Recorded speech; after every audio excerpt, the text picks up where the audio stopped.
आपल्या जीवन प्रवासात एकदा तरी आध्यात्मिक गुरु करावा आणि त्यांच्या मार्गदर्शनाखाली उर्वरित आयुष्य हे व्यतीत करावं असं सांगितलं जातं।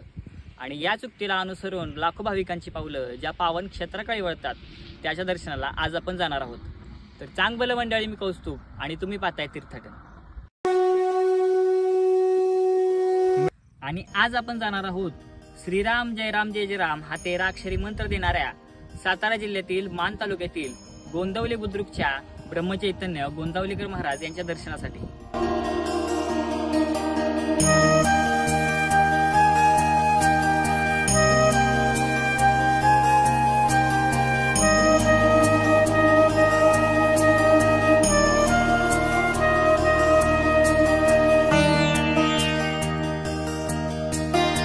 19 फेब्रुवारी 1845 म्हणजेच माघ शुद्ध द्वादशीला महाराजांचा जन्म झाला।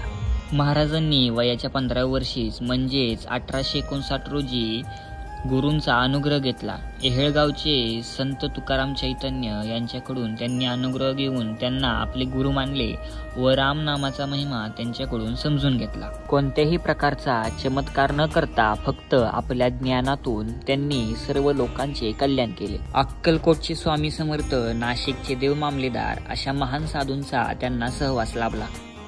22 डिसेंबर 1913 म्हणजे मार्गशीर्ष वद्य दशमी रोजी महाराजांनी आपला देह या गोंदवली नगरीत ठेवला।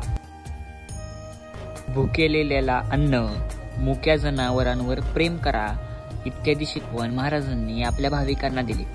आणि आज देखील देवस्थानकडून सर्व भाविकांना मोफत अन्नदान केले जाते व देवस्थानाकडून एक गोशाळा देखील चालवली जाते। गोंदवलेकर महाराजांची रामभक्ती पाहून आपल्याला रामभक्त हनुमंताची आठवण झाल्याशिवाय राहत नाही। म्हणून म्हटलं जातं, गोंदवल्याच्या पुण्यभूमीवर घडला साक्षात्कार रामदूत मारुतीचा अवतार। तुर्तास तरी इथेच थांबूया, पुन्हा भेटूया अशा नवीन देवस्थानी। तोपर्यंत श्रीराम जय राम जय जय राम।